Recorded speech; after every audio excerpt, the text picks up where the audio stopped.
தந்தை, மகன், தூய ஆவியின் பெயராலே ஆமேன். எனிச்சட்டம் அதிகாரம் 21. துப்பு துளங்காத கொலைகள் குறித்த விதிமுறைகள். நீ உடைமையாக்கிக் கொள்ளும்படி உன் கடவுளாகிய ஆண்டவர் கொடுத்த மண்ணில் திறந்த வெளியில் ஒருவன் கொலையுண்டு கிடக்க அவனை கொலை செய்தவன் யாரென்று தெரியாதிருந்தால் உன் தலைவர்களும் நீதிபதிகளும் புறப்பட்டு போய் கொலையுண்டு கிடப்பவனை சுற்றிலுமுள்ள நகர்களுக்கு உள்ள தொலைவு எவ்வளவு என்று அளப்பார்களாக.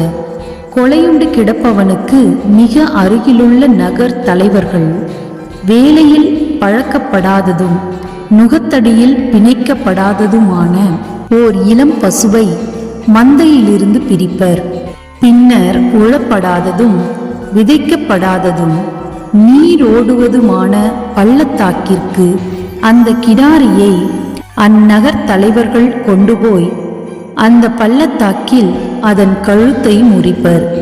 அப்பொழுது தனக்கு ஊழியம் செய்யவும் ஆண்டவர் பெயரால் ஆசி வழங்கவும் உன் கடவுளாகிய ஆண்டவர் தேர்ந்து கொண்ட லேவியின் புதல்வர்கள் ஆகிய குருக்கள் முன்வர வேண்டும்.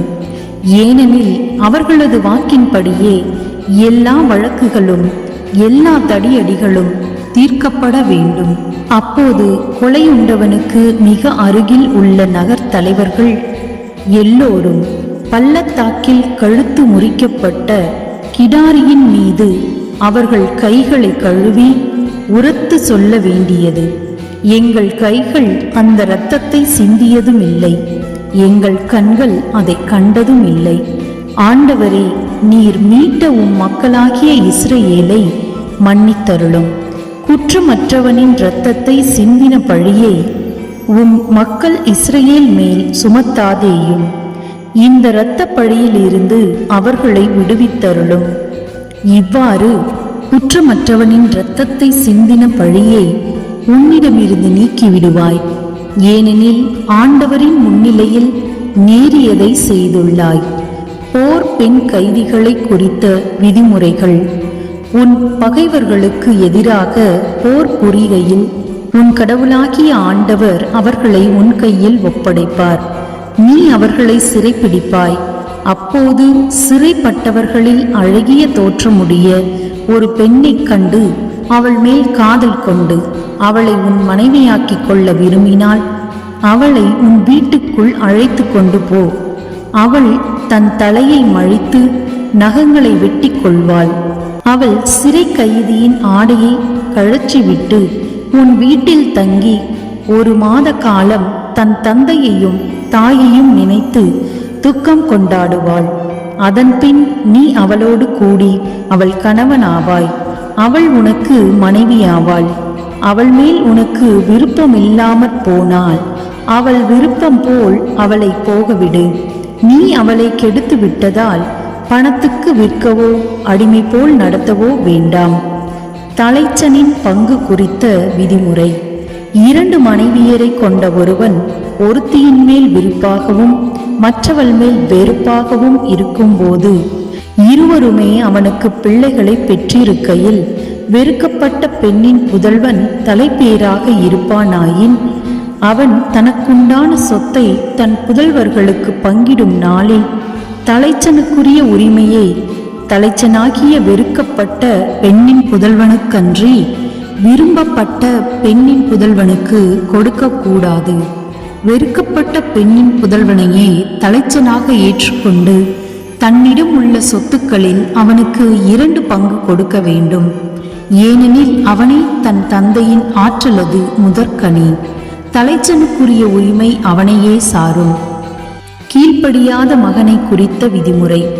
ஒருவனுடைய புதல்வன் பிடிவாதமும் முரட்டுத்தனமும் கொண்டவனாய் தந்தை சொல்லையோ தாய் சொல்லையோ கேளாமல் அவர்களால் தண்டிக்கப்பட்ட பின்பும் அடங்காமல் போனால் தந்தையும் தாயும் அவனை பிடித்து அவனது நகர் வாயிலுள்ள தலைவர்களிடம் கொண்டு போவர்.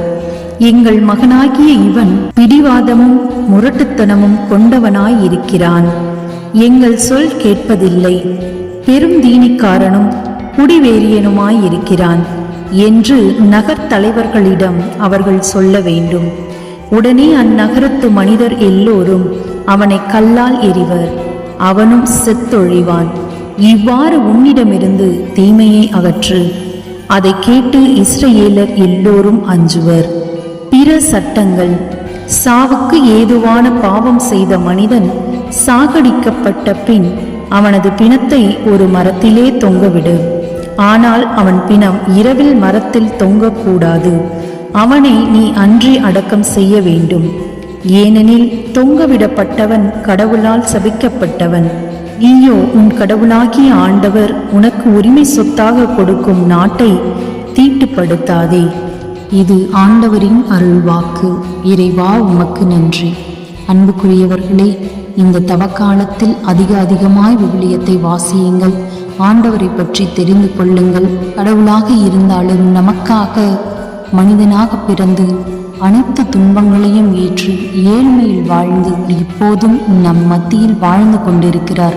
உயிருள்ள ஜீவிக்கிற நம்முடைய ஆண்டவராகிய இயேசு கிறிஸ்துவின் பாடுகளை நினைத்து அனுதினமும் விவிலியத்தை வாசியுங்கள்.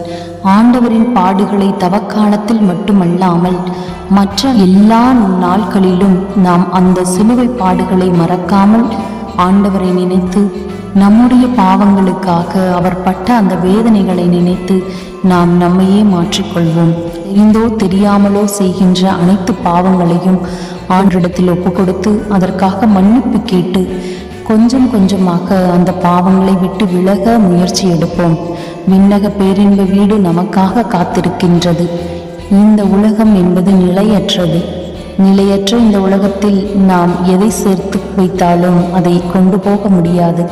ஆன்மாவிற்கு தேவையான அனைத்தையும் நாம் விண்ணக வீட்டில் சேர்க்க வேண்டும். முடிந்தவரை அதிகமாய் ஜெபியுங்கள். இந்த நேரங்களில் எல்லாம் உங்களுக்கு கோபம் வருகிறதோ அப்பொழுது அமைதியாக இருங்கள். கோபம்தான் அனைத்து பாவங்களுக்கும் முதல் காரணமாக அமைகிறது. அதேபோல் எல்லாவற்றிற்கும் ஆசைப்படக்கூடாது. நமக்கு எது தேவையோ அதை ஆண்டவர் தருவார். நமக்கு ஏற்ற காலத்தில் எல்லாவற்றையும் தரவல்ல தேவன் நம்மோடு இருக்கிறார். ஆண்டவர் உங்களை நீண்ட ஆயுளினாலும் நிறைவான செல்வத்தினாலும் குறைவில்லாத மகிழ்ச்சியினாலும் நிரப்பி ஆசீர்வதித்து வழிநடத்துவாராக. ஆமீன்.